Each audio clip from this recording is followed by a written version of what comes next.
Bueno,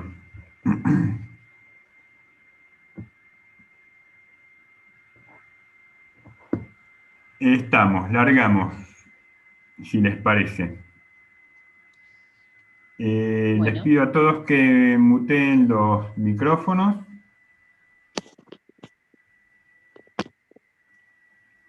Es muy loco, ¿no? Cómo vamos deformando el lenguaje castellano, ¿no? En vez de decir silenciar, ya naturalizamos el verbo mutear. Este, hasta el presidente usa ese término.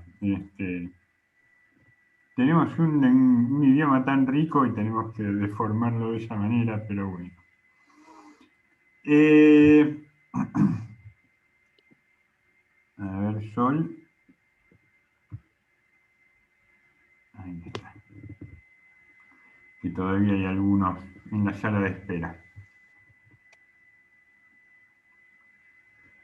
Bueno, hoy vamos a terminar con la unidad 2 del programa.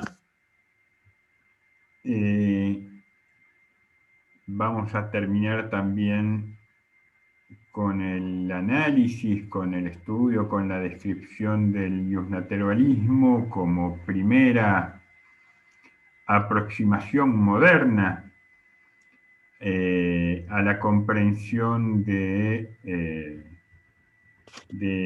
la sociedad, ¿no? Al conocimiento de lo social. Recuerden que empezamos nuestra materia después que los chicos, que las compañeras y las compañeras se expongan. Vamos a hacer un repaso general por la trayectoria realizada, pero decirles que con el justnaturalismo terminamos lo que podríamos llamar la etapa precientífica del conocimiento social, o el momento filosófico, o el momento metafísico del pensamiento social. Metafísico, ¿por qué? Porque de alguna manera el justnaturalismo apela a la pura razón, ¿no? Si bien autores como Locke, sobre todo, defienden un cierto empirismo, todavía es un empirismo eh, bastante teórico, pero no podemos considerar el justnaturalismo en sí mismo como un pensamiento científico, como un pensamiento sociológico consolidado. Esto va a empezar a aparecer justamente con los llamados padres de la sociología o la sociología clásica, Marx, Durkheim y Max Weber, van a formular de alguna manera cada uno a su estilo, según su concepción general acerca de cómo es posible formular conocimientos acerca del orden social, pero cada uno de ellos va a enunciar ciertas reglas, y ciertas normas necesarias para el conocimiento de lo que llamamos sociedad.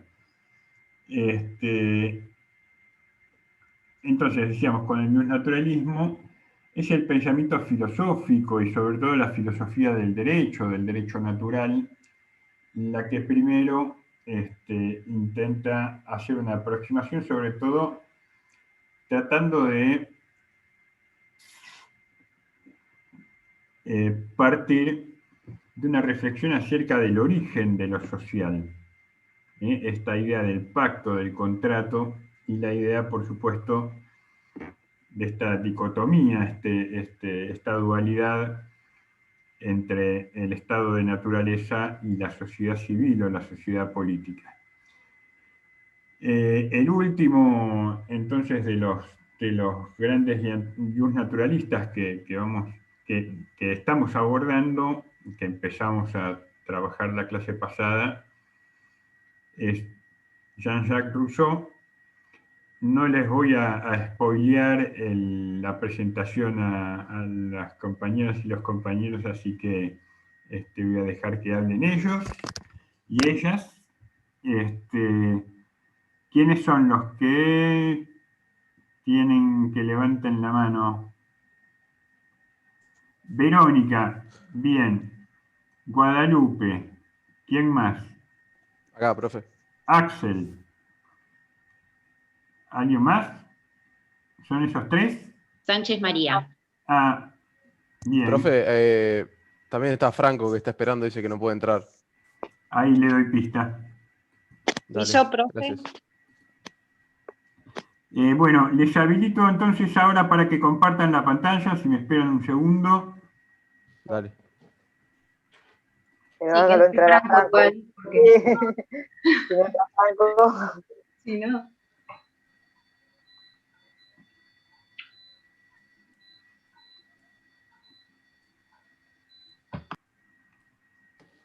Ahí supuestamente tienen habilitada la posibilidad de compartir la pantalla si tienen una presentación, un PowerPoint o lo que fuere. Dale. Sí, un PowerPoint. Ahí lo... A ver.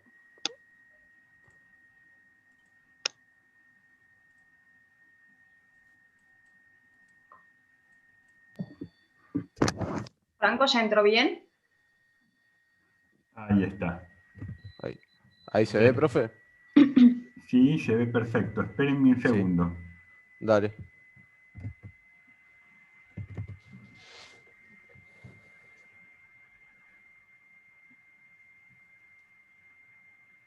Caramba, tengo tantas.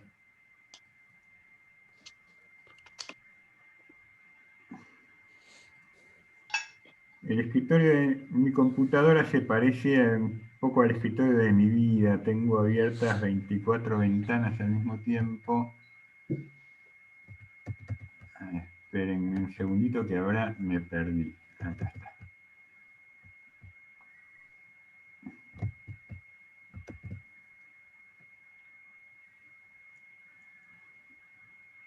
Me avisan si hay alguien pidiendo entrada porque yo no los puedo ver en este momento.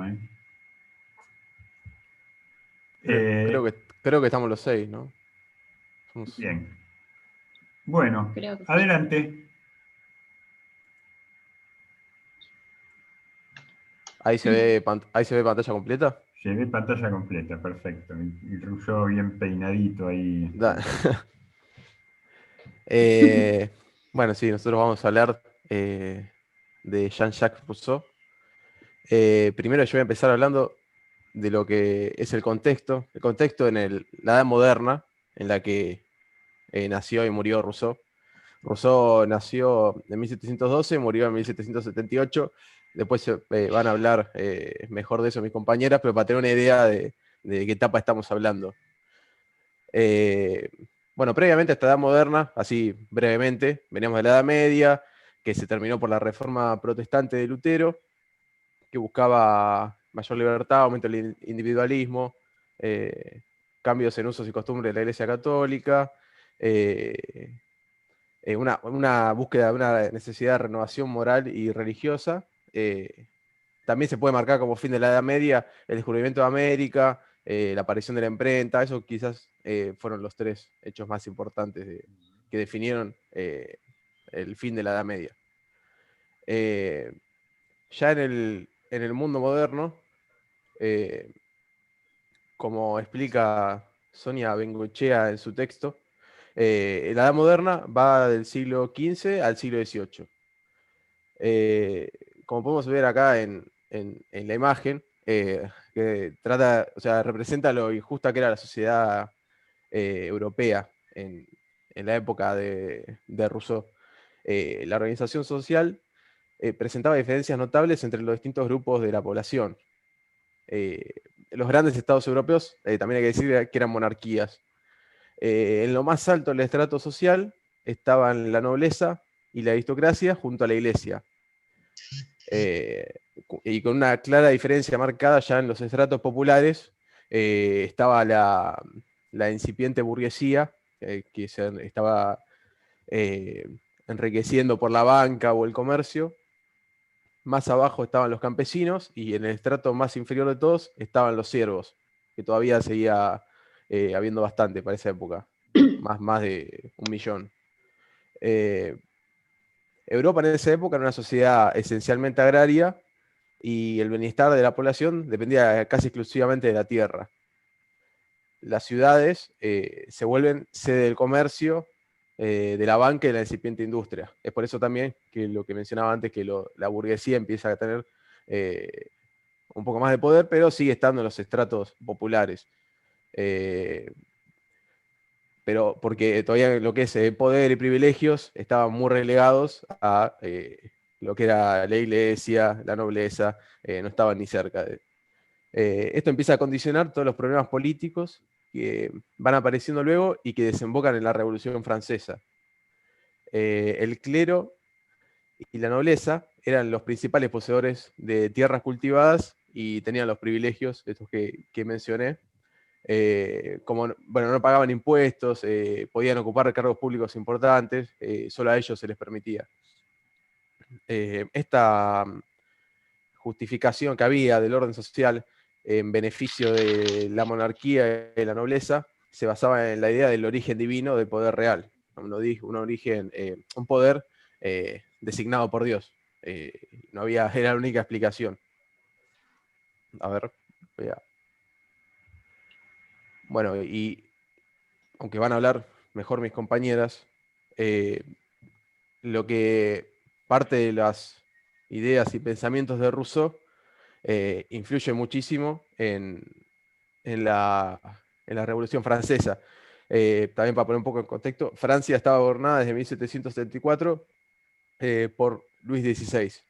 La economía francesa se veía beneficiada por el aumento del comercio y por la producción de varias manufacturas, pero esta prosperidad no beneficiaba a toda la población, solo a los más ricos. Los campesinos seguían teniendo bajos ingresos y impuestos muy altos. En 1784, una crisis agraria que llevó a una parte de la población, a gran parte de la población, a la miseria, y encima Luis XVI aumentó aún más los impuestos para los sectores más bajos, en beneficio de la nobleza, la aristocracia y el clero. Por eso se decía que la sociedad francesa estaba compuesta por 3 estados en uno solo. El clero, la nobleza y el tercer estado sería todo compuesto por burguesía, campesinos libres, proletarios urbanos y siervos. Bueno, este tercer estado, que es el que tenía las cargas impositivas más pesadas, empezó a evidenciar que la situación social era inaguantable. Por eso en parte no fue sorpresa la revolución, lo cual transformó el orden social tradicional y el aspecto político. La Revolución Francesa después culmina con el golpe de Estado de Napoleón Bonaparte en 1799, cuando se hace con el poder sin mayor resistencia. A su vez... Axel, Sí, una aclaración. El tercer estado era no era claramente un grupo homogéneo, ¿no? Había distintos partidos hacia su interior, sobre todo porque estaba compuesta por distintos actores y clases sociales, ¿no? Los campesinos, los viejos artesanos, es decir, los que ejercían sus oficios laborales, la burguesía comercial, la nueva burguesía industrial y manufacturera. Entonces, eran grupos, no era un grupo homogéneo, eran grupos que los proletarios también, cierta población que empezaba a proletarizarse. Las revoluciones en general se dan por una confluencia de demandas, de una convergencia, una agregación de demandas, de requerimientos, y en general lo que tienen es algún catalizador, es decir, algún disparador que es la chispa que hace explotar el polvorín, ¿no? En el caso de la Revolución Francesa, esa chispa fue además que eh, el- el, eh, eh, Francia había tenido dos años de muy malas cosechas por sequía. Este, la nobleza y la corte de Luis XVI tenían un tren de vida muy caro, muy costoso. Este, entonces, cuando hay que pagar la fiesta, siempre acudían a subir los impuestos Sí, sobre la población. Como suele lo tenían que suceder, pagar como las suele clases suceder populares. en nuestro caso, ¿no? Los gobiernos liberales endeudan, fugan las divisas, este, eh, fugan las divisas, obviamente se enriquece un sector muy pequeño de la sociedad y después hacen un pagadíos, que se arregle el que viene, ¿no? O, eh, o suben los impuestos, o crean impuestos regresivos, o impuestos regresivos, ¿qué quiere decir? Por ejemplo, en Argentina la estructura impositiva está soportada por impuestos regresivos porque son impuestos que hacen que paguen proporcionalmente más los que menos tienen y menos los que más tienen.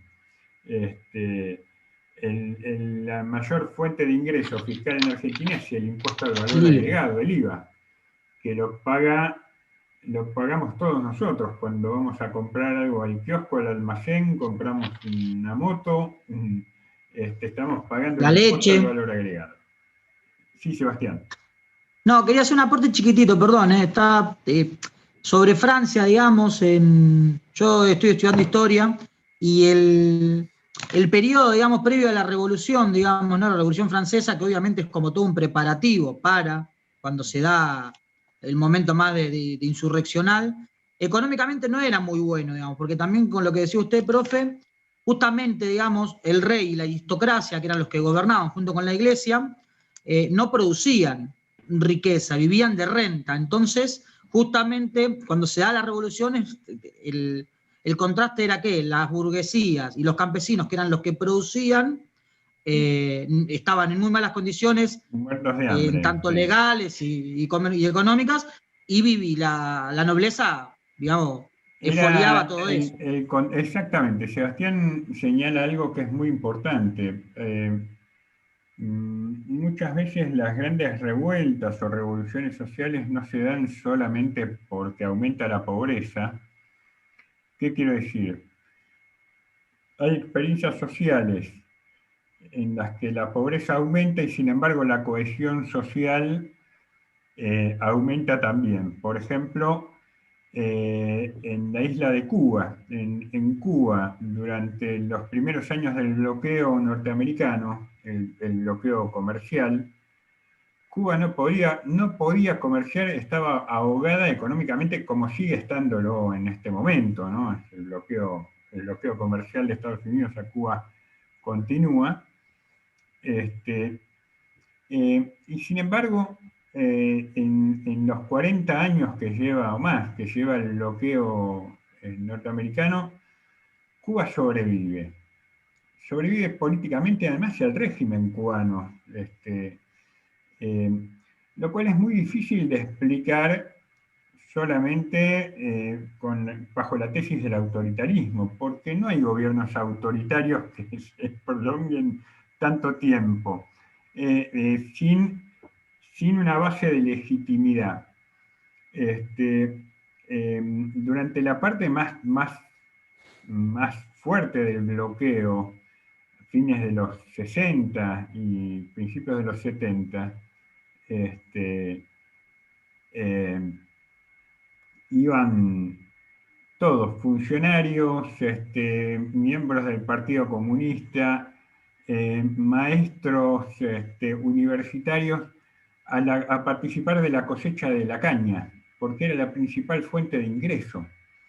Y todos de manera solidaria no había distinción entre el campesino analfabeto y el universitario, todos hacían el mismo trabajo. ¿Qué quiero decir con esto? Además de la pobreza, uno de los factores que desencadenan las revoluciones es la desigualdad. Puede haber desigualdad sin haber pobreza extrema. Y sin embargo ser una afrenta social, es decir, que unos acumulen mucho y que muchos no tengan nada, también eso es lo que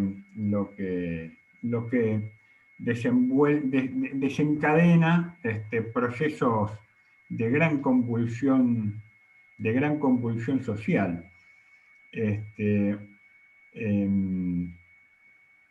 Por ejemplo, digo, sociedades como la chilena, el gran problema de Chile, además de la pobreza, Chile es una economía rica, es un país que es miembro del OCDE, es un país que si uno toma el Producto Bruto Interno per cápita, sobresale al resto de los países de América Latina. Argentina también, quiero decir, son países que en promedio tienen un nivel de vida o un índice Gini, que es el que expresa el bienestar de las poblaciones en promedio, lo llaman el índice de felicidad también, elevado. Ahora, elevado ¿por qué? Porque es un promedio, es decir, se toma el Producto Bruto Interno, toda la riqueza que produce un país, y si se lo divide por la cantidad de habitantes, en Chile, en Argentina dan un número elevado. En el mundo dan un número relativamente elevado. Ahora, cuando uno se pone a pensar que en el mundo el 80% de la riqueza que se genera la concentra el 1% de la población, uno dice, el problema no es solo la pobreza, el problema es además la desigualdad. Y como bien señala Sebastián, además de una gran pobreza, de una gran hambruna en serio, en esa época, calculen ustedes que se estaban consolidando grandes poblaciones urbanas, pero tecnológicamente todavía no se había desarrollado la provisión de servicios urbanos, ¿no? No existían sistemas de cloacas, no existía el alumbrado público, los sistemas de higiene urbana eran lamentables. En general con las hambrunas venían las pestes también, ¿no? Porque gente mal alimentada era propensa a enfermarse. Una gran mortalidad, la expectativa de vida en ese momento era, hoy creo que está arriba de los 75 años, en promedio mundial, en esa época debería estar en los 40. Entonces, ¿qué quiero decir? Las revoluciones, y la Revolución Francesa en particular, tienen causas que tienen que ver con un largo proceso, y eso no le voy a quitar más tiempo a Axel. Ese largo aliento tiene que ver con la consolidación de una nueva clase social que es la burguesía. Una nueva clase social que empieza a dominar los elementos principales de la economía, de la producción social, alcanza ciertos niveles de prestigio, pero todavía no tiene el estatus necesario, no tiene el estatus de los nobles, y no tiene el poder político. pero ya era una clase social económicamente madura y dominante. Entonces, en la Revolución Francesa, la burguesía es la que lidera el proceso a la larga, ¿no? Y es la que termina imponiéndose e imponiendo un nuevo orden. En segundo lugar, como muy bien señala Axel, la revolución en términos políticos finaliza con el golpe de Estado de Napoleón Bonaparte. Ahora, en el camino de la modernidad, el golpe de Estado de Napoleón no fue sino una nueva etapa en la revolución, en términos de que Napoleón, con su expansión imperial por toda la Europa y el norte de África, Egipto,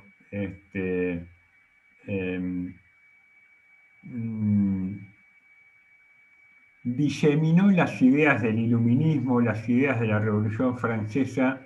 Su ejército, al igual que 2300 años antes, el ejército de Alejandro Magno, llevaba intelectuales, llevaba artistas, llevaba filósofos, pensadores, llevaban libros, llevaban textos. Y entonces en cada lugar donde el ejército de Napoleón llegaba, Polonia, Austria, Alemania,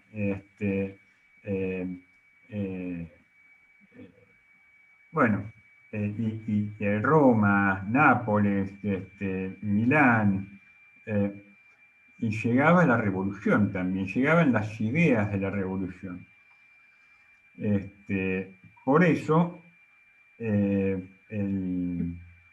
las consecuencias de las ideas de Rousseau también perduran mucho después de lo que fue en sí mismo la Revolución Francesa. Y hasta nuestros días hoy perdura en el derecho, en la idea de democracia. Han tenido, les decía la clase pasada, sobre todo las ideas de Rousseau, una influencia tremenda en los procesos de independencia americana, ¿no? Este cuestionamiento. Ustedes calculen, Napoleón toma prisionero a Fernando VII, historia del secundario, eso lo sabemos todos, y pone en su lugar a su hermano, a José Bonaparte. Entonces ahí empiezan los movimientos de las juntas en España, que culminan con la Junta de Cádiz, esta idea de que, bueno, no tenemos rey, ¿qué hacemos? Y es ahí donde Moreno, Castelli, en el Río de la Plata, Simón Rodríguez, Bolívar, más temprano Miranda también en Venezuela y en Colombia, actualizan las lecturas de los naturalistas y sobre todo Rousseau. Rousseau era el intelectual de moda en ese momento, haciéndose eco de la idea de soberanía popular. Por eso las juntas, por eso la primera junta de gobierno en la Revolución de Mayo. Ese movimiento de las juntas no es otra cosa que una respuesta guiada por la idea de soberanía popular de Rousseau. Si no está el rey, el poder vuelve al pueblo. El poder vuelve al pueblo. Es el pueblo el que debe autogobernarse. Esa es la gran innovación de las ideas de Rousseau y la gran influencia que Rousseau tuvo en los procesos de independencia americana. Axel, discúlpame por la digresión, pero me parece importante destacar esto. Sí, bueno, como explica Sonia Bengoechea en el texto, como decía vos, esto de la Revolución Francesa fue el final de esta época que se caracterizó justamente por esto, por la lucha contra el absolutismo en todos los órdenes y la búsqueda de la libertad. Y ahora sí, ya introduciendo a Rousseau con su libro El contrato social de 1762 y los ideales que representaban, sirvieron de inspiración que desencadenaron en la Revolución Francesa. Y como decías vos, esto, ¿no? Fue el principio de una época que pone en defensa la individualidad, la libertad y la organización de la vida social, económica y política. También interesante agregar, así de manera breve, que es en esta edad moderna donde también aparece el Estado ya en una concepción bastante similar a la actual. Pues aparecen las cuestiones de territorialidad, el Estado empieza a representar la idea de un pueblo asentado en un territorio determinado, con una base geográfica propia. Aparece también el concepto de poder del Estado desde el punto de vista de su origen, de su soberanía, y desde el punto de vista de sus instituciones. El Estado moderno en sí funda su fuerza en esto, en el territorio. La evolución del concepto de Estado, a su vez, está acompañada por el desarrollo de la concepción de soberanía. Es por eso que también en esta etapa aparecen autores como Hobbes, Locke y Rousseau. Y como explica Sonia Bengoechea, mientras que para Hobbes la sociedad civil se constituía después de la organización política, para Rousseau la sociedad anterior a la política. Aparece esta idea de contrato social, soberanía popular y de formas de representación, desarrollando Rousseau la teoría de voluntad general, que es esta voluntad general representada por el bien común, ligada al criterio de justicia. Una voluntad general que es la expresión del sujeto colectivo, no una suma de voluntades particulares, ligando a la justicia esta idea de libertad. Pero bueno, igual de esto van a hablar mejor mis compañeras ahora en la parte que sigue, cuando hablen del pensamiento de Rousseau en sí. Y bueno, acá en la diapositiva arriba a la derecha podemos ver la cantidad de ejecuciones que hubo en la guillotina, y la más famosa fue la del rey Luis XVI en 1793. María Antonieta, ¿no? Que dicen que también. Sí. Cuando se dice que desde el pensamiento machirulo, las mujeres una mujer perdió la cabeza como María Antonieta, ¿no? De ahí viene la palabra perder la cabeza, ¿no? La expresión perder la cabeza. Hay dos imágenes que seleccionaron muy bien ustedes. Una que corresponde al inicio de la Revolución Francesa, es una pintura, si mal no recuerdo, del pintor Renoir, Fíjense qué expresa los ideales de la Revolución Francesa son los ideales expresados por el iluminismo, sobre todo por el pensamiento de Rousseau, como bien señaló Axel: libertad, igualdad y fraternidad. Libertad, igualdad y fraternidad.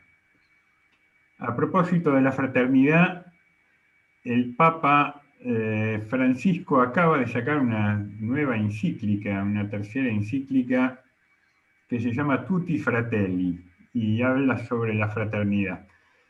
Un documento bastante largo, se dio a conocer ayer, le hice una lectura diagonal.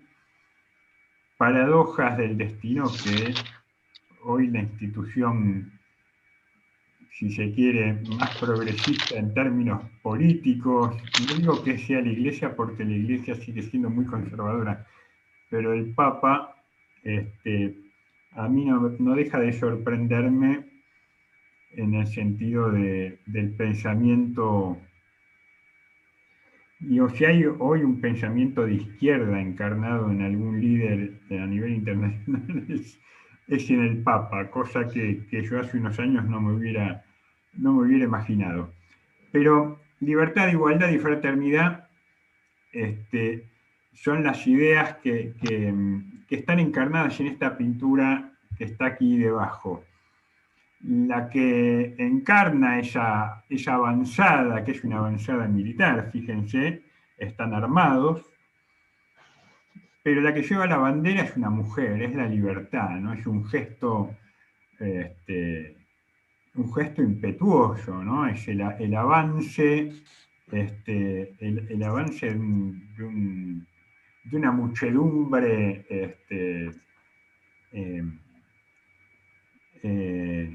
victoriosa, las banderas en alto.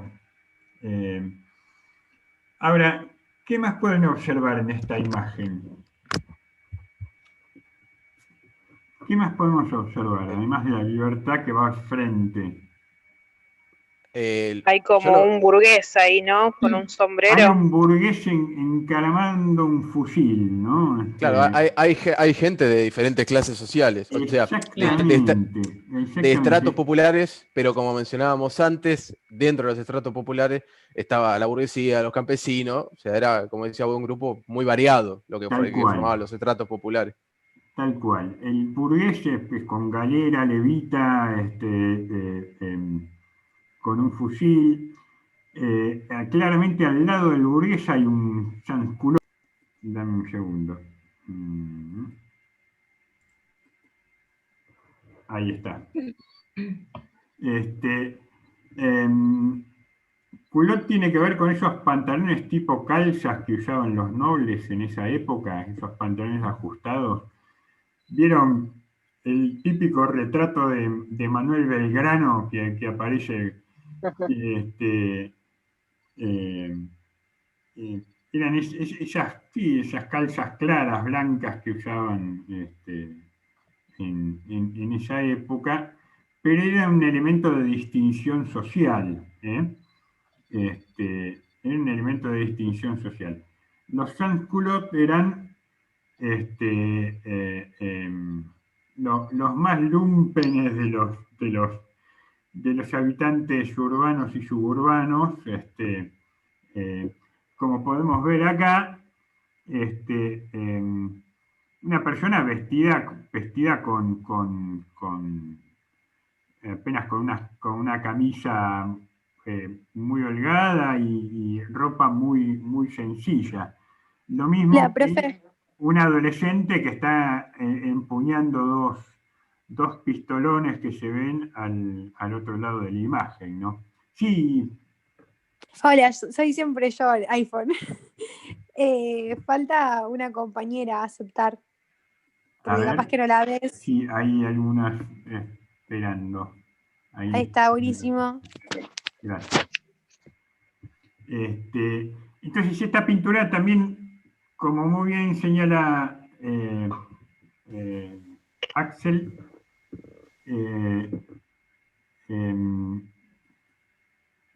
no solo es una ilustración alegórica, sino que da a entender este carácter polifacético, plural. Después la revolución va a tener sus propias contradicciones hacia el interior, sus propias resistencias también. En general sucede que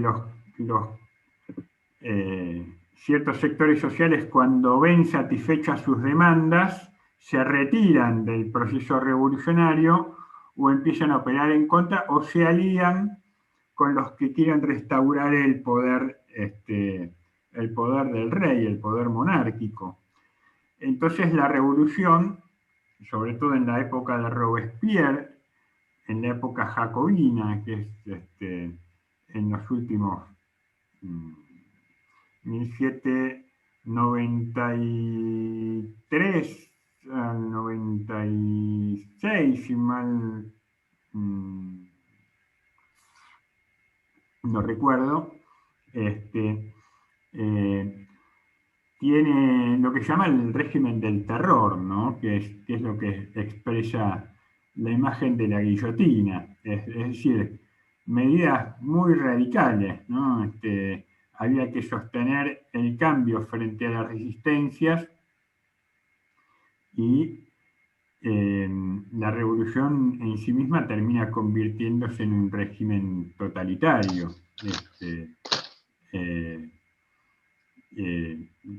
Ahí expresada muy bien en la figura de la guillotina, de la cual el propio Robespierre después fue víctima, ¿no? Porque también se prestaba para las casas de brujas, ¿no? Así que, Axel, seguimos. Sí, sigo. Esto fue el contexto y ahora siguen mis compañeros. Sí, Hola, ¿qué tal? Buen día. Yo soy María Sánchez. buen día. ¿Qué tal? Bueno, yo voy a hablar de la parte A, por así decirlo, de la vida personal de lo que fue Rousseau. Bueno, como ahí dice, él nació el 28 de julio de 1712 en Ginebra, Suiza. Su mamá murió a los pocos días de su nacimiento, con lo cual fue criado por su tía y por su padre, Isaac Rousseau, que era un relojero de la ciudad de Ginebra. Al tiempo, su padre, por cuestiones religiosas, tuvo que abandonar la ciudad y bueno, él fue dejado a cuidado de sus tíos, los cuales al tiempo lo dejaron de pupilo en un colegio junto a su primo durante aproximadamente 2 años. Al salir digamos, de la educación pupila, trabajó como aprendiz de relojero y estuvo con un educador que, bueno, que recibía muchos maltratos en ese momento, hasta que a los 16 años aproximadamente abandona el colegio y se va de la ciudad. Se va a otra ciudad, a lo cual es recogido por un cura, y bueno, y ahí menciona a Madame de Warrens, que era digamos, una persona que era mucho mayor que él, que lo derivaron a Turín, a una ciudad de Turín, para que practicara el catolicismo y saliera del calvinismo, que en ese momento era su religión. Poco tiempo después formaron una relación amorosa que duró más o menos entre 10 y 11 años, que se vio afectada por una traición de ella, con lo cual, bueno, él se separa, se va de la ciudad. ¿Dónde está? Porque se me borra. Se va a París, en donde conoce a Thérèse Levasseur, que era una analfabeta, con la cual tiene 5 hijos, que esto es una parte contradictoria en él, porque a medida que iban naciendo los hijos, él los mandaba a un hospicio, que después, bueno, va a profundizar mi compañero, los dejaba ahí, mencionando que por cuestiones económicas no los podía criar. Bueno, básicamente después él se muda a lo que era, si no me equivoco, vuelve a Ginebra, en donde empieza a escribir sobre la desigualdad justamente entre los hombres. Empieza a generar sus obras, después se instaló en la casa de una amiga que se llama Madame Penien, donde compuso sus obras más principales, y en 1762, por sus escritos, es repudiado y se tiene que ir de la ciudad. Y emigra, se muda a Inglaterra. Después, en 1766, él vuelve a París, en donde empieza a escribir sobre... Ay, me confundí. Sí, empieza a escribir sobre escritos de Madame de Pien, de su relación, después es repudiado por ella le genera una denuncia por esos escritos. Bueno, es recluido, él se instala en un campo donde también era repudiado por la gente, donde la gente mencionaba que por sus escritos él era un hombre malo, con pensamientos malos. Ya se habían dado cuenta de que él había abandonado a todos sus hijos, con lo cual no era bienvenido en ninguna ciudad. Y bueno, su salud mental, por así decirlo, se empezó a ver deteriorada, compungida, quebrantada, y en 1778 le agarró una apoplejía, murió de eso a los 66 años. Bueno, Rousseau era que no lo dije, era escritor, era botánico, era naturalista, era músico ilustrador. Después mi compañero va a profundizar en lo que era la parte de botánica. Y básicamente eso, era un hombre que para lo que era la sociedad, en algunos aspectos se lo consideraba malo. Entonces era contradictorio porque él en sus obras y demás habla de lo que es la desigualdad de los hombres. Entonces, con lo que sucedió con los hijos y cuestiones de sus escritos, lo veían como una persona mala, irrepudiable, digamos. Pero bueno, después mi compañero va a profundizar con lo que es el tema del abandono que él tuvo de los hijos, lo que es la botánica. Bueno, básicamente eso es lo que profundizo de la vida personal de él. Ahí paso la página. Ahí está. Bien, ¿se escucha, profe? Sí, perfecto. Perfecto, bueno.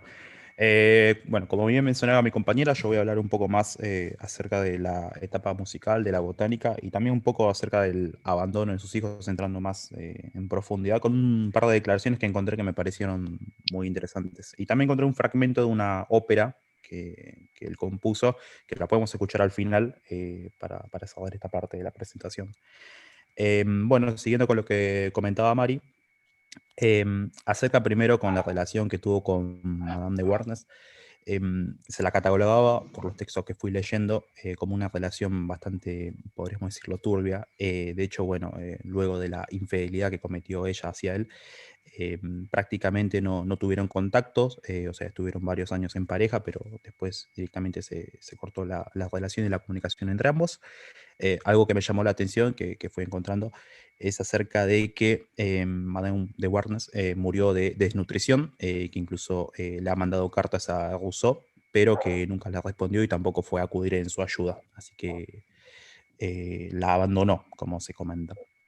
Luego, ya entrando también más en profundidad con la relación que tenía con Thérèse, acá hay varios datos interesantes que por ahí a uno que no conoce mucho acerca de la vida de Rousseau sí le puede llamar la atención. Y mi compañera mencionaba como que se lo conocía como un hombre malo.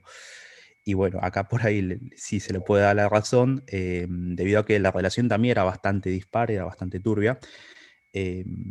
Hay datos que reflejan que, por ejemplo, no la dejaba mostrarse en público, o sea, no quería mostrarse en público con ella, ya que era analfabeta. De hecho, en la cena también nunca, siempre que tenía invitados, nunca la acompañaba. Estas fuentes las estoy sacando de Les Confessions. Y posteriormente, bueno, acerca del abandono de sus hijos, tuvo 5 hijos en total. Lo interesante y lo perturbador, podríamos decirlo de esta parte, es que hay una declaración muy interesante acerca de su relación con Thérèse, que la voy a leer, voy a citar textual, abro de comillas. Nunca sentí el menor rastro de amor por ella, las necesidades eran puramente sexuales. Este fragmento se saca en Les Confessions, escrito entre 1765 y 1770. Volviendo con el tema de los hijos, que tuvo con Thérèse Levasseur, sí, los abandonó los 5, ya cuando eran pequeños, o sea, eran prácticamente bebés, los llevaba a una beneficencia, y los niños prácticamente no nacían sin nombre, no les ponían nombre, tampoco tenían parte de nacimiento, y se desconoce el género de los 5 hijos, para que tengamos una idea del contexto en los que los llevaba. Acá hay otra declaración muy interesante que también me parece que sirve como para poder entrar en profundidad y conocer cómo era la personalidad de Rousseau en ese sentido, que en cierta forma como que se contradice, ¿no?, con alguna de sus obras posteriores, pero acá hay una explicación muy buena de por qué, según él, prefirió dejar sus hijos, abandonar a sus hijos, que es, abro comillas, cómo podría tener tranquilidad mental para escribir mis obras con tantos problemas domésticos y ruido de los chicos, cierro comillas. Esa es una frase que la podemos encontrar también en Les Confessions. Otra frase que también más o menos sigue la misma línea es acerca de dónde iban a estar mejor mis hijos que en manos de una institución estatal. donde la educación es la clave de la moral y bueno, es una cuestión del Estado. Y acá hay un dato que encontré, que esto lo estuve indagando yo, que me pareció muy interesante, que va en contraposición con lo que dice Rousseau, porque él asegura que dónde iban a estar mejor sus hijos que en una institución estatal, en un orfanato, cuando la realidad es que, acá viene el dato, que los orfanatos estaban totalmente llenos, estamos hablando de la década de 1770 aproximadamente, donde más o menos se percibía que había un total de 8.000 chicos abandonados, donde 2/3 de los bebés que llegaban morían sin cumplir el año a causa de desnutrición. Con eso ya podemos también tener una idea más de lo que mencionaba mi compañero Axel, del contexto difícil que atravesaba Francia. Un segundo que estoy bajando. Bien, acá hay un dato a color que bueno, esto lo encontré también en varios textos y también lo saqué de una fuente muy importante que es el diario El País, que asegura que la relación con Thérèse fue bastante también complicada, turbia, y este es un dato a color que por lo menos a mí me llamó la atención, que es que Rousseau tenía una malformación en el pene que le impedía orinar de forma natural, así que lo describía en la relación también para que Rousseau pueda tener ayuda, para que alguien le pueda acomodar el catéter, creo que si no me equivoco, el catéter, durante 30 años. Así que como que definen de esa forma la relación que tuvo con la madre y sus hijos, como alguien que solamente era para puras necesidades sexuales y para que lo pueda ayudar con sus necesidades básicas. Bueno, vamos a la etapa Esas musical. son interpretaciones en general que hacen muchas investigaciones posteriores que tratan de determinar a posteriori, de explicar ciertas conductas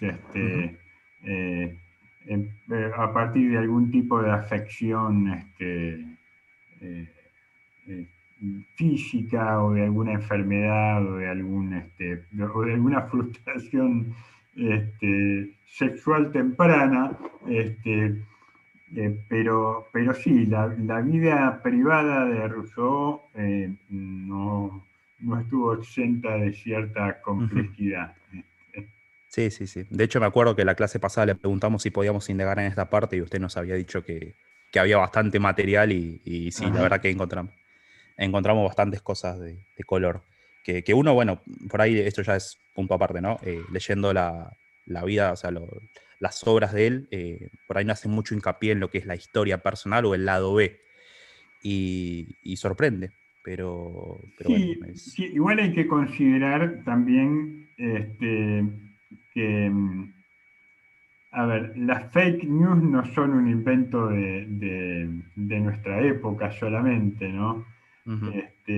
Y a veces en el caso de pensadores o políticos tan radicales, se construye alrededor de ellos, sobre todo desde el poder que ellos combaten, muchas veces se construyen un mito de,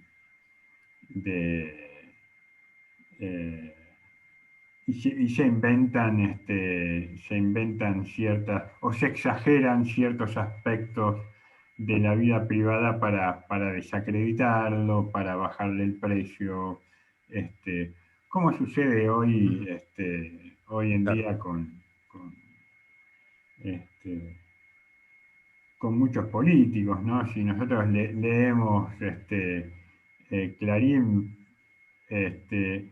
vamos a ver que prácticamente Cristina Kirchner eh, es poco más que una degenerada, ¿no? Que come niños crudos.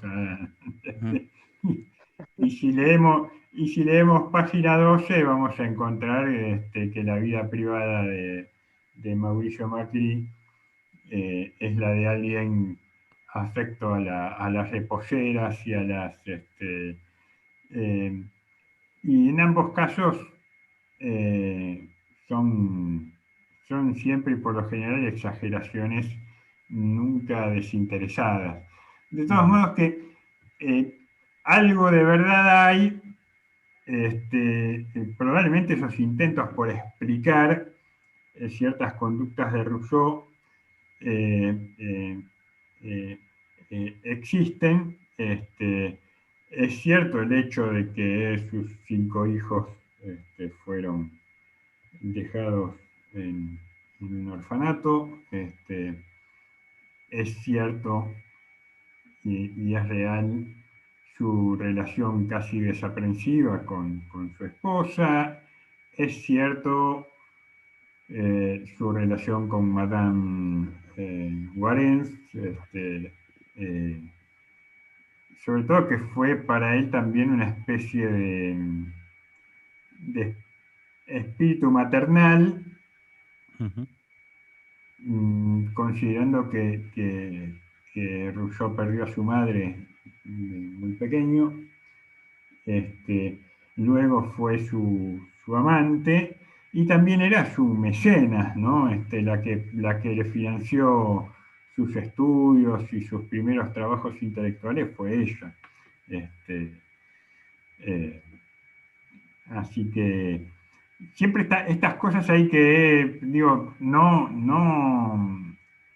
tomarlas con pinza, digamos, no desacreditarlas, pero tratar de cuestionarse y pensar también qué intereses, porque en esa época alguien como Rousseau había más de uno que buscaban desacreditarlo también, ¿no? Sí, sí.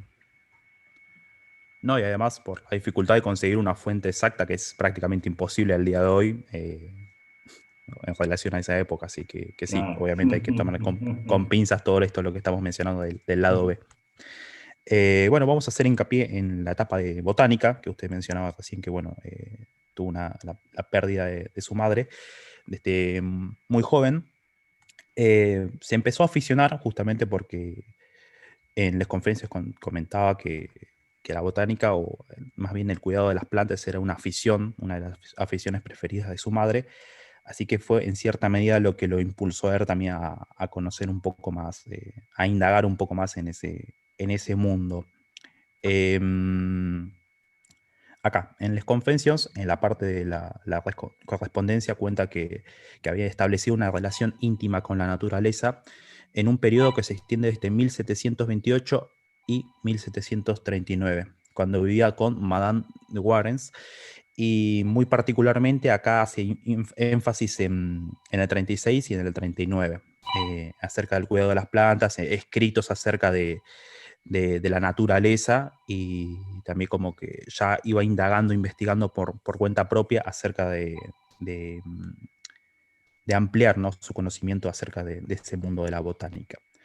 Encontré una declaración muy, muy importante que me pareció relevante para comentarlo en la clase, que dice, abro comillas: mamá se entretiene herborizando entre la maleza y las flores con un ramo que toma en sus manos.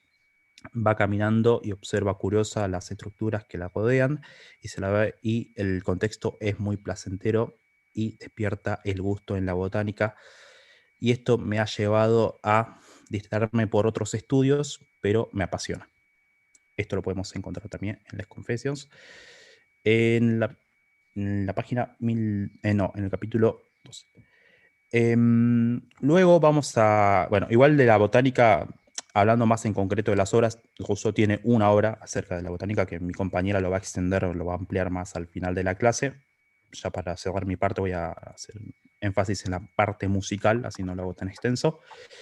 Que esto sí me pareció muy interesante porque esto yo lo desconocía personalmente, que es que él se especializaba, o más bien tenía un cierto conocimiento en música, como copista de partituras. Esto es en su etapa en Suiza. Después, posteriormente, cuando llega a Francia, intenta incursionar aún más en el tema. Eran unas changas que se hacía para hacerse unos mangos, copiando partituras. Yo lo leí también como algo parecido, como que claro, que era un trabajo extra, como que lo ayudaba en cierta forma. Sí, es que esas cosas van componiendo un perfil psicológico también de Rousseau. Como decía, recuerden, Jeffrey Alexander todo sociólogo, todo aquel que va a teorizar acerca de la sociedad está influido por su propia historia. Y el tema de la desigualdad a Rousseau le pegó desde chico, ¿no? Porque cuando él era pequeño, después de perder su madre, se tiene que mudar de Ginebra con su padre, porque su padre había retado a duelo por algún incidente a alguien de un nivel social superior, que seguramente era un noble. El padre de Rousseau era un artesano acomodado. Y este noble decide que no era digno de enfrentarse con alguien inferior como el padre de Rousseau, ¿no? Y eso era una afrenta moral en esa época enorme. El padre de Rousseau tiene que abandonar la ciudad de Ginebra, y ahí empieza una crisis familiar. El padre entra en desgracia económica, él queda a cargo de un tío, y seguramente con el que seguramente no tenía o no establece un buen vínculo. Quiero decir, esas cosas van explicando a un Rousseau también taciturno, que empieza a desarrollar un amor excesivo por la naturaleza, ¿no? Empieza a idealizar, sobre todo a partir de la botánica, del estudio de la botánica, esta idea de lo natural, del estado de naturaleza idealizado. Rousseau idealiza el estado de la naturaleza a punto de que concibe al ser humano como el buen salvaje, ¿no? El hombre natural es un hombre esencialmente bueno, inocente, y al mismo tiempo ese dolor de la exclusión, es decir, de haber sido excluido de la sociedad ginebrina, de que su padre, por pertenecer a un grupo inferior, haya sido excluido, de que él no tuvo de pequeño un entorno familiar acogedor, lo hace también ser portador de un cierto resentimiento hacia lo social y sobre todo hacia la familia. Él va a decir, la familia, la propiedad y la familia, la propiedad privada y la familia son dos de las cosas que terminan corrompiendo al ser humano. Dice, por eso es importante fortalecer al Estado, ¿no? Por eso él deja a sus 5 hijos en una institución estatal, porque también era un descreído de la familia, pero además porque él cree que el Estado tiene que hacerse cargo de la educación de todos los ciudadanos, es decir, transformar, eso lo va a tomar tiempo después Durkheim, ¿no? Transformar a esos seres asociales, que son los niños, generalmente egoístas y demás, en ciudadanos útiles, ¿no? Estas cosas no es que buscamos averiguar cuestiones de la vida privada de Rousseau por puro chimenterío, sino para ver en cuánto pueden explicar algunas de sus posturas y de sus construcciones teóricas, ¿no? Por supuesto. Seguimos. Bien, vamos finalizando con la etapa musical. Bueno, como usted mencionaba, era como una especie de changa para Rousseau. Él tenía una idea un tanto polémica para aquel entonces, cuando llega a París, que venía presentando, podríamos decirlo como una nueva idea para lo revolucionaria, que era, bueno, acerca de la escritura musical, sustituyendo las notas y pentagramas por un sistema cifrado. Esto lo presentó en la Academia de Ciencias el 22 de agosto de 1742. La verdad que no tuvo éxito, de hecho fue rechazado. Así que por no ser, esto, abro comillas, fue rechazado por no presentar rasgos polifónicos y polirrítmicos. Años posteriores, bueno, tras el fracaso que tuvo en París, fue haciendo numerosas obras por cuenta propia, hasta que llegamos a la más conocida, que acá me parece que podríamos escuchar, si quieren, unos 10 segundos, aunque sea, que se trata del Adivino de la Aldea, que lo escribe en 1752. Es una ópera cómica compuesta por el filósofo, como mencioné, Jean-Jacques Rousseau. Trata de un mago o adivino que recurre a una pastora para que recupere el interés de su amado. Y un dato también interesante acerca de esta ópera es que también fue interpretada durante las bodas de Luis Enrique y María Antonieta en 1770. Así que si quieren, profe, si me da el ok, podemos escuchar 10 segundos. Dale. Si quiere. Esperate a ver si tenés habilitado el audio.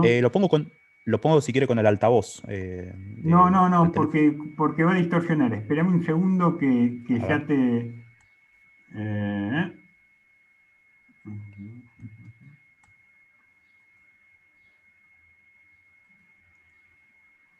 Fíjate cuando compartís pantalla, Franco, apretás en compartir pantalla y te abre para seleccionar la ventana que querés compartir.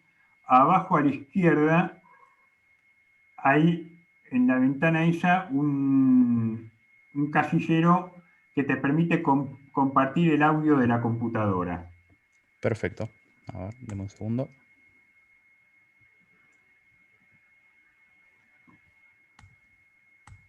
Porque si no acoplan, si lo escuchás con el audio de los parlantes, te van a acoplar, va a distorsionar, es un desastre.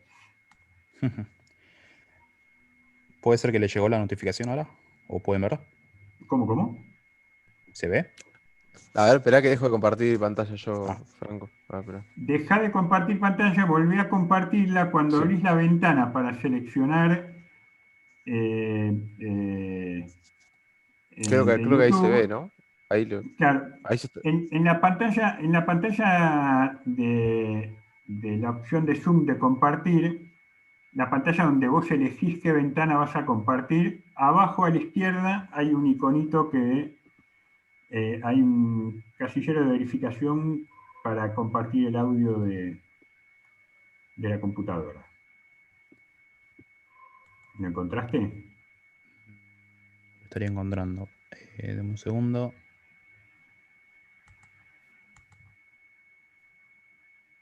No me deja. Si no, otra opción que le puedo pasar el video a Axel y que él lo comparta de su computadora, que ya tiene el acceso a compartir. A ver, dale. ¿Te lo paso, Axel? Probemos. Dale, mándame el link. A ver. Ahí te mando el link, ya está. Dale. Se me queda tildado. Me anda re mal la computadora. Espera un segundo. O si no, hagamos una cosa, compartime el enlace de YouTube por el chat y veo yo de compartirlo. Dale, sí, pásaselo. Sí.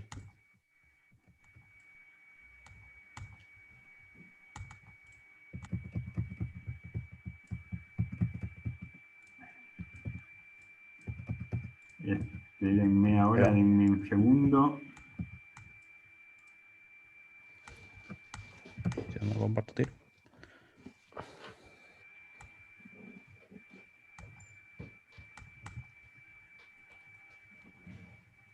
Confirme si le llegó, por favor. Espérame un segundito.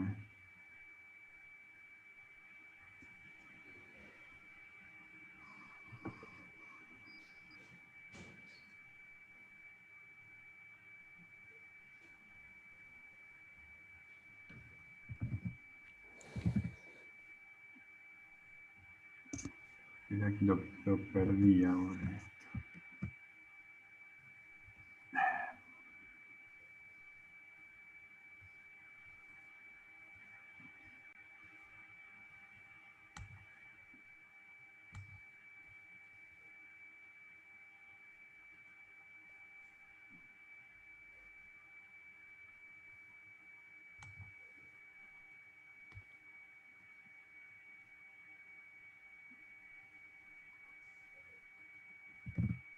Bueno, esperen que ahí lo tengo. Perfecto. Vamos a compartir pantalla.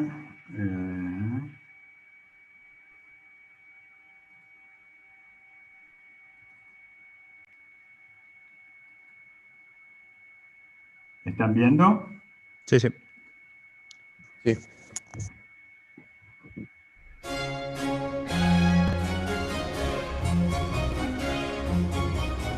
L'amour croit s'il s'inquiète, il s'endort s'il est content.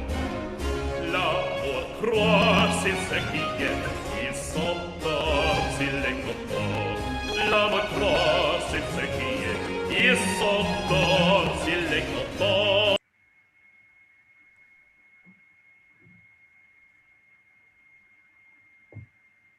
Puede suceder, ¿eh?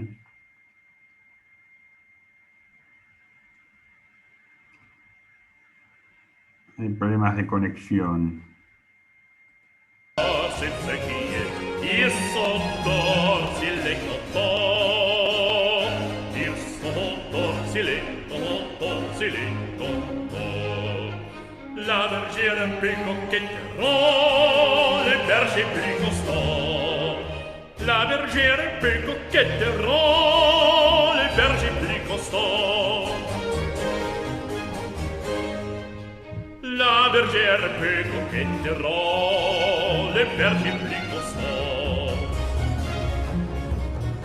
L'amour croit s'il s'inquiète, il s'endort s'il est content. L'amour croit s'il s'inquiète, il s'endort s'il est content. Il s'endort s'il est content, s'il est content. La bergère plus coquette rend le berger plus constant. La bergère plus coquette rend le berger plus constant.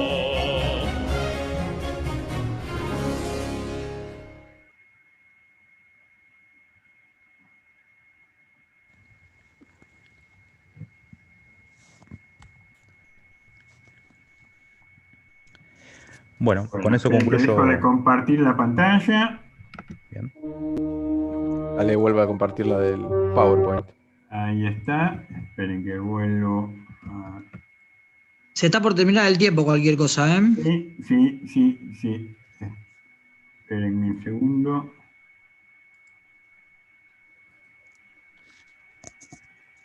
Ahí se ve la pantalla. No, todavía no. No. Mirá, Ahí sí. ahí está. Perfecto. Ahí está. Bueno, caramba, nunca había está. escuchado la ópera de Rousseau. Buen tema. Es la más. Temazo. Sí. Hashtag temazo. Me llamó la atención la profundidad de las letras. La pastora coqueta. Pastora. La pastora Sí. coqueta incita al amor del pastor. Es una...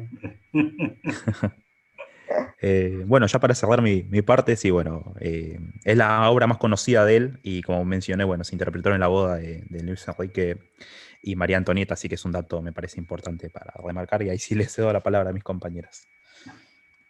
Bueno, yo voy a hablar un poco del pensamiento de Rousseau acerca del pacto social y también voy a hacer referencia a la reflexión que él hace de la desigualdad en sus comienzos y, bueno, comentaré también un poco acerca de sus presuposiciones generales.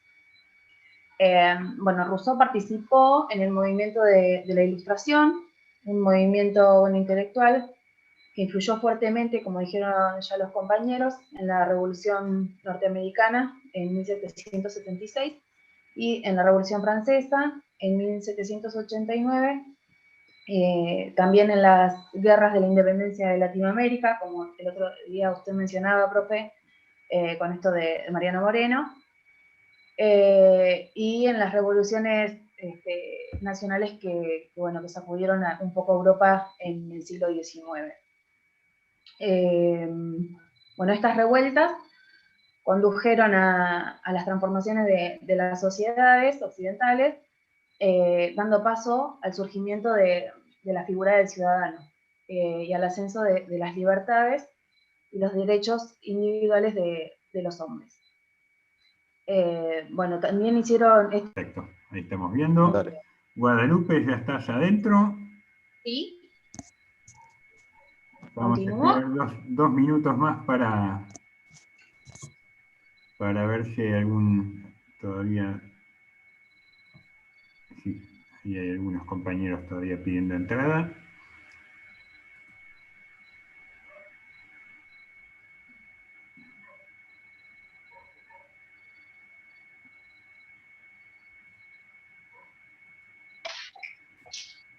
Bueno, Guadalupe, te escuchamos. Bueno, estas revueltas populares que mencioné antes con esto de las transformaciones en las sociedades que hubo, hicieron caer el antiguo régimen, el ancien régime, como también nombraban otros compañeros, juntos con sus monarcas y los siervos. Esas formas de gobierno fueron reemplazados por gobiernos republicanos y ciudadanos libres e iguales. Rousseau consideraba que los hombres debían abandonar su papel de siervos para convertirse en ciudadanos libres y poseedores de la soberanía. Discute acerca del vínculo entre los soberanos y los súbditos. Él descarta el vínculo entre la fuerza y la sumisión, y va a decir que en el momento en que hay un tercero que no pacta y que tiene derecho sobre la vida y la propiedad de los ciudadanos, ya no hay cuerpo político. Bueno, este filósofo produjo uno de los trabajos más importantes de la época de la Ilustración, a través de su obra, El contrato social, en 1752. Hizo surgir una nueva política basada en la voluntad general y en el pueblo como soberano.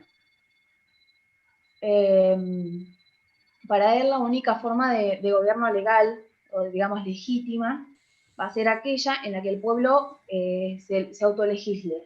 O sea, un Estado republicano independiente de la forma de gobierno, porque él piensa que no descarta la posibilidad de que una monarquía sea el gobierno democrático, ¿no? Si los asociados de esa sociedad, por voluntad general, convienen un gobierno monárquico o aristocrático, entonces eso sería el bien común. Porque el poder que rige a las sociedades es la voluntad general y vela por el bien común. En esto que decía el otro día, profe, de que se pueden equivocar los ciudadanos, ¿no? Con las cosas que eligen.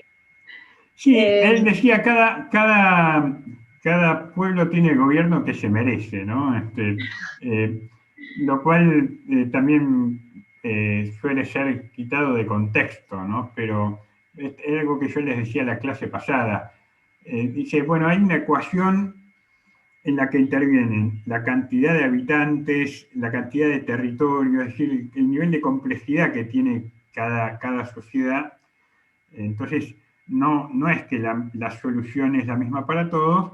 Obviamente que para él el sistema republicano, la república es el sistema más virtuoso, la democracia es la forma de gobierno más virtuosa también, pero dice, bueno, esto tiene que ir acomodándose, puede ser una monarquía constitucional, una monarquía con parlamento, una democracia directa, y después también él va a tener alguna teoría un tanto descabellada sobre la influencia del clima en los sistemas de gobierno. Es decir, los países con climas más tropicales tienden a tener gobiernos más absolutistas, más autoritarios, y los gobiernos con climas fríos tienden a tener gobiernos más democráticos y republicanos, ¿no?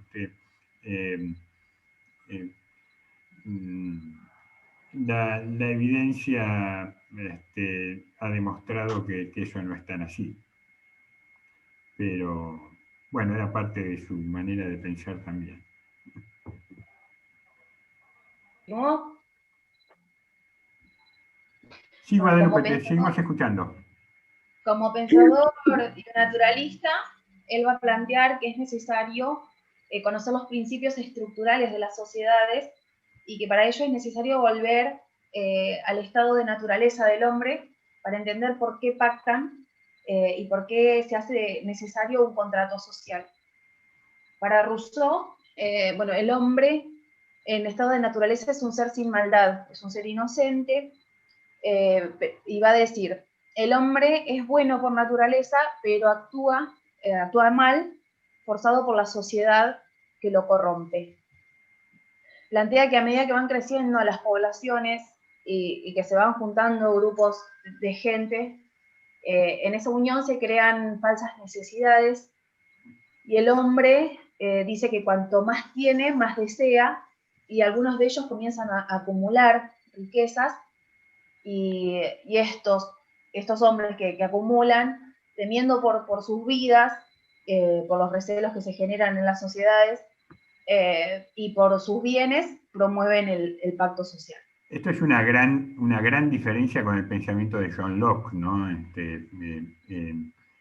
Porque para John Locke el principal motivo del pacto es defender la propiedad privada, y para Rousseau el contrato social tiene que ver con resolver los descalabros que produce la propiedad privada, la aparición de la propiedad privada, ¿no? Digamos, en este sentido es la contracara, ¿no?, de John Locke. Bueno, esta asociación asumida debe ser capaz de defender y proteger, dice, con la fuerza y la voluntad general, que esto era parte de la soberanía, ¿no?, del objeto de la soberanía, la fuerza y la voluntad general. Debe proteger entonces la persona y los bienes de cada uno de los que forman parte de ese pacto.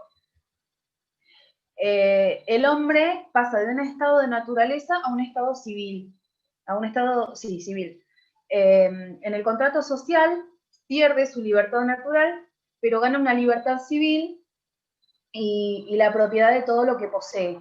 Lo convierte en ciudadano y amo de sí mismo, lo que él le llama ser soberano, ¿no? Bueno, el contrato social abre paso a la democracia, donde todos los miembros de una comunidad están bajo una misma ley y bajo un mismo cuerpo político. Y en esta sociedad dice que son necesarias también las leyes y reglas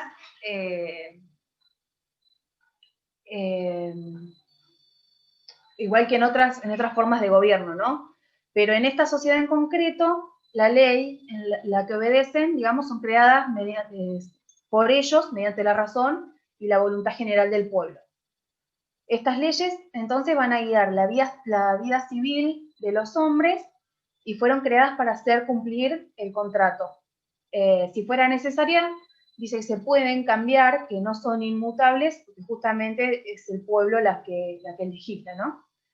Y por último, quería agregar una de las reflexiones principales de Rousseau, que es acerca de la desigualdad, que para él el tema de la desigualdad es el origen, digamos, es la constitución de la ley y el derecho de la propiedad de lucro, produciendo en los hombres el deseo de posesión. Por eso acá hace referencia a esto que decías hoy, profe, de la referencia cuando dice que cuanto más tienen los hombres, más desean, y por eso la necesidad de pactar para conservar sus bienes. Él está, bueno, en contra de la acumulación de las riquezas que defendía Locke, pero sí coincide con él en el pensamiento de que el trabajo termina legitimando el derecho a la propiedad. Rousseau va a poner entonces condiciones para la posesión de las propiedades, estas tres condiciones que usted marcaba el otro día, que garantizan la igualdad de condiciones, o por lo menos trata de igualar las condiciones entre los ciudadanos. Y como cierre, bueno, podemos decir que las presuposiciones generales de Rousseau con respecto del orden tienen un enfoque individualista, también llamado subjetivista, porque creen que el orden social es el producto de la negociación entre los individuos. Ellos producen esa estructura en la sociedad y, bueno, se puede alterar o pueden cambiar el orden. Por otro lado, la presuposición de la acción que tenía sería racional, porque supone que los individuos organizan sus acciones guiados por la razón. Eligen cómo actuar en pos de beneficios para mejorar los aspectos de su forma de vida. En este caso, bueno, eligen una forma de vida civil para, en pos de los beneficios de poder conservar la propiedad, y bueno, adquieren otro tipo de libertades. Así que bueno, hasta acá, y bueno, le dejo el paso a mi compañera. Dale, ahí paso la diapositiva. Muy bien, Guadalupe, muchas gracias. Ahora, antes de pasar a tu compañera, quería destacar esto último que dijiste, porque para Rousseau es importante cuando él dice, todos cedemos nuestra libertad individual y ganamos la libertad civil, ¿no? Dice ahí, el contrato social supone un cambio de naturaleza de la libertad. Yo hacía el juego de comparaciones con la ley de Lavoisier, ¿no? En la química, en la que dice que nada se pierde, todo se transforma. Dice, el hombre, el individuo mediante el pacto no pierde nada, no pierde su libertad y gana la libertad cívica. Esa libertad cívica supone también en cierta manera la protección de sus propios derechos ya bajo la figura de la voluntad general, ¿no? Es decir, este cuerpo político que se forma a partir del contrato social, esta sociedad política, es la que va a posibilitar esta libertad civil. Dice, la única sujeción que tiene el individuo después del contrato es la sujeción a las leyes. El hombre tiene que ser esclavo de las leyes y nada más.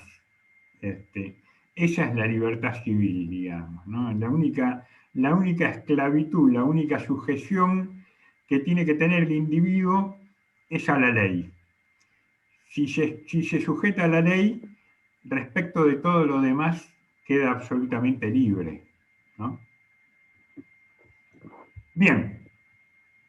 Seguimos. Bueno, ¿puedo continuar? Sí, yo voy a hablar sobre Rousseau y lo que es la pedagogía para él, ¿no? Bueno, empezamos diciendo que, bueno, Rousseau se lo conocía como representante típico del tratamiento individual de la educación. Él lo que buscaba era la vuelta a lo natural, fuera del convencionalismo social, era la clave que él tenía para una educación esencial para toda la especie humana. Si bien no era pedagogo, pero a través de las obras que escribió, y entre ellas la principal, Emilio, él promueve un pensamiento filosófico sobre la educación, y siendo este el paso que hace para que su principal aporte para el campo pedagógico. Pero él decía que la pedagogía tenía que estar basada en las leyes de la psicología, y entonces hacía énfasis en que era instaurar en la infancia los procesos de la libertad, mediante la actividad y mediante la experiencia, y no tanto por lo que se le podía enseñar al niño. Después, Rousseau divide la educación en dos etapas. Una, en la educación en cuanto a los individuos, en su formación de carácter, a lo que después, bueno, que llama realmente la educación negativa, para después pasar a una educación moral. Esta educación moral que tiene que ser en busca del individuo en cuanto a que conserve su carácter natural para poder seguir viviendo en una sociedad. Bueno, después Rousseau como que toma el lineamiento que en su momento planteaba Aristóteles sobre la educación, porque ya que consideraba que la educación, Aristóteles decía que la educación nunca termina, que la educación es un continuo proceso de perfeccionamiento que jamás se acaba y que va a durar lo que dure la vida de la persona. O sea, tomando este lineamiento, Rousseau hace hincapié en poder, ¿cómo se dice? En formar, perdón, me pongo nerviosa. Bueno, considera la educación como el camino idóneo para formar ciudadanos libres, conscientes de sus derechos y sus deberes en el nuevo mundo que se estaba gestando. Esto más que nada lo hacía en el hecho de que sean no solamente como personas particulares, sino que esto iba a formar para que después formen a ciudadanos que conformen una nueva sociedad. Entonces, acá, viendo todo esto, él se da cuenta que el sistema imperante de esa época no era capaz de llevar a cabo esta labor que se estaba queriendo gestar con él. Entonces, porque ve que en ese momento se tomaba a los niños como pequeños adultos, o sea que se los educaba como pequeños adultos. Entonces, bueno, él empieza a proponer las famosas 4 doctrinas de la psicopedagogía, que es una, la ley de la sucesión genética, donde habla que la naturaleza ha fijado las etapas del desenvolvimiento corporal y anímico del educando. Y con esto Rousseau le decía normalmente, siempre, a sus instructores, decía él, a lo que serían los maestros, que tenían que observar la naturaleza y dejar que siga el camino que las trace. De esa manera podía ver cómo se podía ir desenvolviendo todo en cuanto a la esencia del niño. Después estaba la ley del ejercicio del ejercicio genético funcional, donde que habla que el ejercicio de las funciones es en una etapa de la vida, donde se afirman y se prepara para manifestaciones de los ejercicios posteriores que van a venir en las otras etapas para poder hacer uso de esas funciones. Después también ponía mucho énfasis en la acción, donde hay como un tipo de adaptación. Ahí es cuando dice que cualquier acción, venga de donde venga, aunque venga de forma desinteresada, siempre va a ser poder satisfacer las necesidades o intereses funcionales del niño. Y la otra ley que él toma es la ley del individualismo. Acá se marca que el chico es un ser único, tiene sus propias características que, como somos todos distintos obviamente, pero remarcando esto hacía que la educación tenía que ir fijándose por cada uno de estos niños para ver de qué manera se enseñaba y de qué no manera. Depende de cada persona. Entonces, es así que él considera que el proceso educativo debe partir del entendimiento de la naturaleza del niño, del conocimiento de sus intereses, de sus aptitudes y de sus características en particulares. Y también dice que hay que conocer el niño cómo él ve hacia el exterior, cómo ve el mundo exterior, cómo lo puede conocer. Y esto lo hace a través de forma natural, a través de sus sentidos. Entonces marca que los maestros no tienen que enseñar este mundo exterior implantando explicaciones o por medio de libros, sino dejar que fluya todo. De esta manera, claramente Rousseau ve que los niños tienen una forma propia de ver, de pensar y de sentir, que son características en las cuales siempre el instructor va a tener que tener en cuenta para poder abordar la educación. Perdón, Vero, ¿te paso la diapositiva? No, yo te aviso, ¿No? Dale. Avísalo. Dale. Bueno, después habla de dice que la naturaleza quiere que el niño siga siendo niño antes de que sea adulto. Entonces dice que hay que partir de la necesidad de conocer las estructuras peculiares del alma infantil. Y así de esta forma él insistía que había que conocer y comprender a este niño, y le decía a los instructores que tenían que conocer, no solo conocer, sino estudiar a los estudiantes. De esa manera, para poder después aplicar las cosas, porque evidentemente no los conocían. Y bueno, a partir de esto sale una doctrina educativa que él impuso como la exigencia de partir del niño, o sea, de ver al niño el centro y el fin de la educación. Y a esto es lo que él llama paidocentrismo, donde hay que centrarse siempre en el niño, viendo cada uno de esos niños para poder educarlos. Y después, por otro lado, decía que hay que dejar que madurar la naturaleza de la infancia del niño. Y con esta expresión, él planteó un problema con la educación progresista o progresiva. Esta educación es la que consideraba que la experiencia social era la base fundamental para una educación, cosa que era totalmente contrario a su pensamiento. Entonces, ahí se le planteaba este problema y él decía que el niño no era el mismo en todas las etapas de la vida, o sea, en sus edades, en la etapa de la infancia, cada edad iba a ir marcando distintas características, donde iba a necesitar distintos recursos, distintas modalidades para que los educadores puedan implementar de acuerdo al desenvolvimiento y el transcurso de su desarrollo. Por lo tanto, la educación debía ser gradual. Después, también decía que había una educación negativa. Él hablaba de la educación negativa, que tenía que ser la primera de todas de las educaciones, porque, como decían antes, él siempre consideró que el hombre no era originalmente malo de por sí cuando nacía, sino que era un ser bueno. Y entonces él llamó de educación negativa a la que tiende a perfeccionar los órganos del conocimiento. Sí, negativa no en el sentido valorativo, sino en el sentido de que tiene que ser reactiva, es decir, claro. A ver, Rousseau acá está sentando las bases de lo que mucho tiempo después se van a conocer como las teorías pedagógicas modernas, ¿no? Ya está, acá hay un poco de Vygotsky, un poco de constructivismo, hay un poco de conductismo también. Esta educación negativa supone una mirada conductista de condicionar, de aprendizaje condicionado, perfeccionar los órganos e instrumentos del conocimiento, ¿no? Y hay una mirada, están contenidas las principales ideas que va a tener la pedagogía moderna acá en el pensamiento de Rousseau.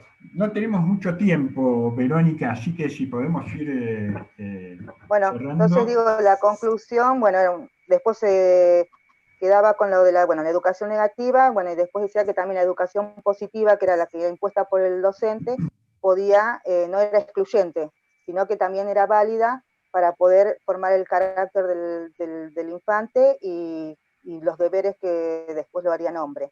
Y bueno, para concluir, bueno, ya como dije, la educación se basaba en buscar las características, tomar las características particulares del niño y trabajar a partir de eso para que el niño pueda adquirir más, tener más interés para poder aprender. Ahora sí, Axel, pasalo. Dale. Y bueno, cierro con los postulados de Rousseau, que dice que están escritos ahí, que la educación debe estar centrada más en el niño y menos en el adulto. Es más importante estimular el deseo de aprender. Y la tercera, la educación del niño comienza desde su nacimiento y debe impedirse que se adquiera hábitos en los cuales pueda llegar a la esclavitud. Bueno, hasta ahí llego entonces. Muchas gracias, Verónica. Muchas gracias. Yo lo que quiero destacar de esto es que Rousseau advierte, tal vez, que hay muchos sociólogos, Rousseau no era lo que hoy consideraríamos un sociólogo, era un proto-sociólogo, pero todos los que se ponen a pensar en la constitución de la sociedad, de alguna o de otra manera se ven obligados a pensar en la cuestión educativa. ¿Por qué? Porque la sociedad, de alguna manera, es un orden de otra naturaleza que el orden de la familia. pensemos un momento, hasta la época de Rousseau, y también, digamos, hasta bien entrado el siglo XIX, diríamos, la educación no existía la educación universal como la concebimos hoy, ¿no? La mayor parte de la población era población analfabeta. Los niños, como bien dijo Verónica y también Guadalupe, el concepto de niñez estaba muy lejos de ser lo que nosotros entendemos hoy por un niño, ¿no? Y el concepto de infancia también. Los niños eran adultos chiquititos. Entonces, desde chiquititos, el hijo de un campesino, desde pequeño, a los 5 o 6 años, ya empezaba a hacer actividades laborales y a contribuir en el trabajo y en la actividad económica de la familia, ¿no?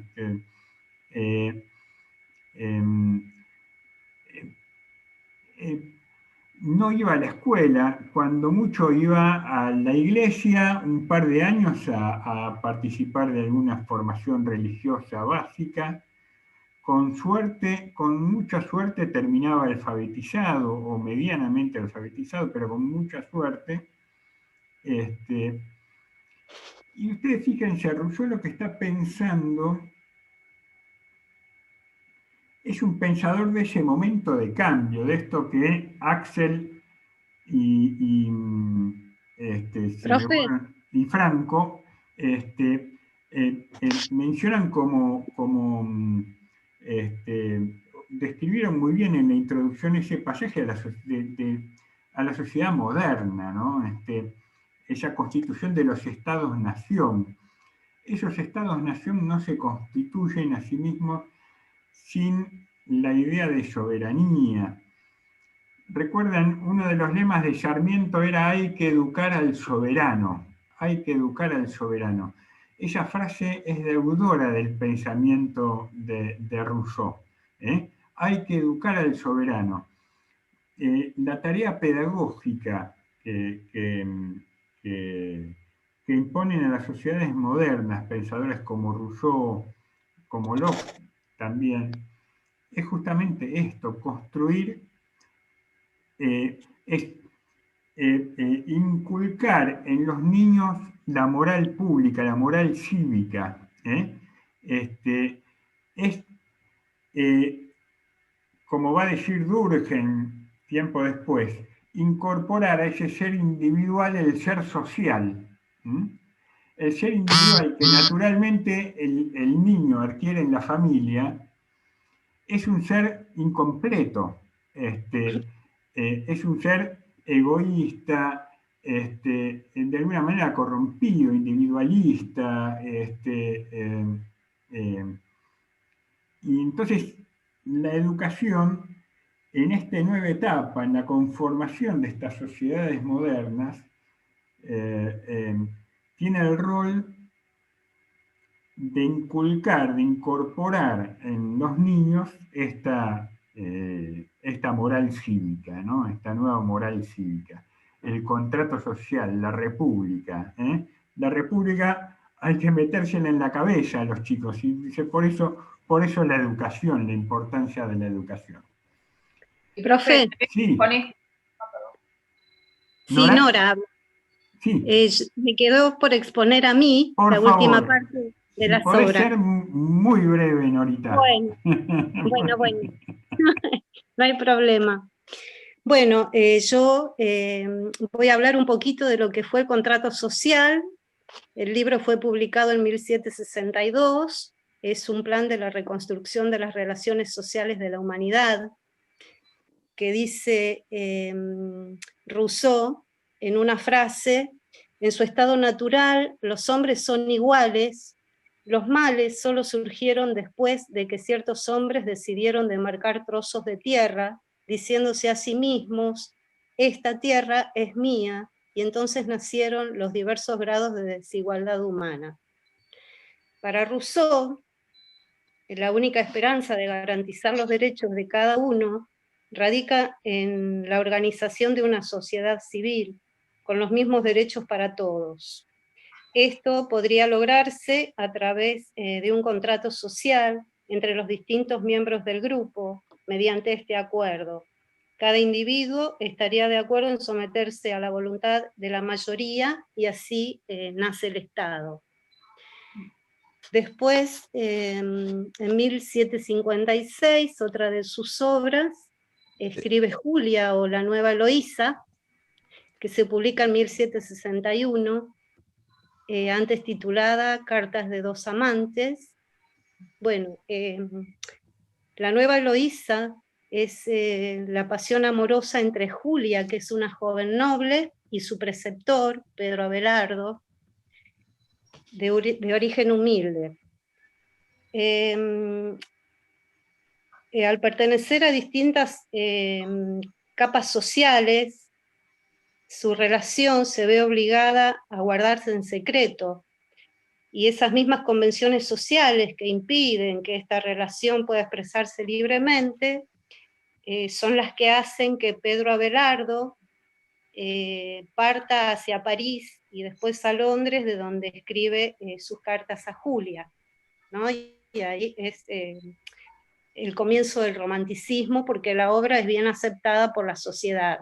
Sería el comienzo del romanticismo. Esto tiene que ver también con esta idea de naturaleza y esta idealización de Rousseau que hace de la naturaleza. Vuelvo a la letra de la ópera de Rousseau. Dice: la pastora coqueta incita el amor, ¿no? Sus personajes son pastores, no son burgueses, son campesinos pastores. Él tiene idealizado, de alguna manera, al campo, a la naturaleza, expresa una cierta idea de inocencia y de virginidad primigenia que él idealiza mucho, ¿no? Sí. Bueno, después me queda Emilio, o de la educación, que es su obra maestra, digamos, de 1762, donde dice que la llave de una buena educación consiste en hacer de un hombre un ser razonable. Emilio es una especie de novela pedagógica donde Rousseau representa al héroe como a un niño completamente aislado de lo que es todo el entorno social, sin ninguna influencia de la civilización, digamos, donde su maestro no trata de enseñarle virtud, sino trata de preservar su pureza, ¿no? O sea, contra todo lo que fuese vicios. Rousseau, además de exponer su teoría pedagógica, critica lo que es la opresión que se caracterizaba en el sistema educativo de la época, y esta fue una obra fundamental en la construcción de la sociedad democrática. Bueno, el pensador fue perseguido tras esta publicación y tuvo que escapar de su país por atacar a la autoridad y a la tradición. El Parlamento de París lo condena, o sea, condena el libro y hace que todas las copias del libro sean quemadas. Bueno, no sé, yo tengo para hablar un poco más de todo lo que fue el libro, pero estamos sobre la hora, no sé si sigo. Sí, a los grupos que vengan, porque me están consultando también Durkheim, Marx, Weber, no es que tienen que leerse las obras completas de estos autores porque excede por mucho el objetivo de esta materia. Me encantaría que pudieran leerlas y analizarlas, creo que mucho más que a ustedes, pero no es el motivo. Quiero decir, obviamente que las lecturas que tienen que hacer son las que están en el plan de trabajo. El resto, algunas son obras muy, muy extensas, el Emilio, Sí. Solo presenten alguna sinopsis, busquen una sinopsis, algunas resumen de los muchos que hay circulando en internet para dar cuenta de las ideas principales, pero recién una compañera me hacía una pregunta por privado en este sentido. De Durkheim vamos a leer solamente un par de fragmentos de un par de textos, ¿no? De Marx vamos a leer fragmentos de 3 o 4, de 4 o 5 textos, no más que eso, y de Weber otro tanto, ¿no? De modo que no es que tienen que leerse las obras completas, pero sí tratar de dar cuenta un poco de qué temáticas tocó, cuáles fueron las ideas principales.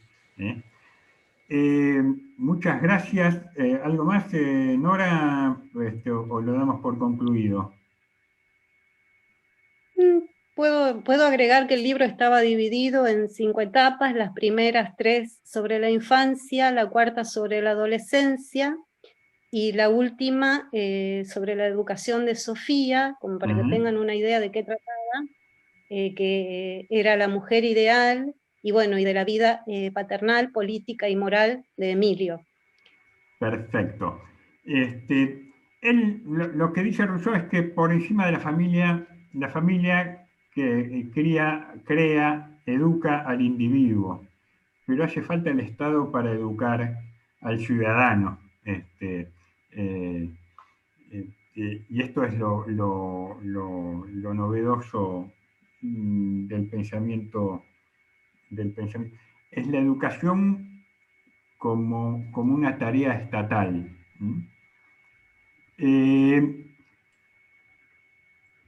Ya estamos excedidos de tiempo. Ahora a la tarde, profe, estuve tratando a la mañana, pero estuvo andando muy mal el campus virtual. Voy a tratar ahora a la tarde si funciona un poco mejor. Les voy a subir las consignas. El trabajo van a tener que subir un archivo, hay una aplicación ahí en el bloque de la última clase que les voy a poner.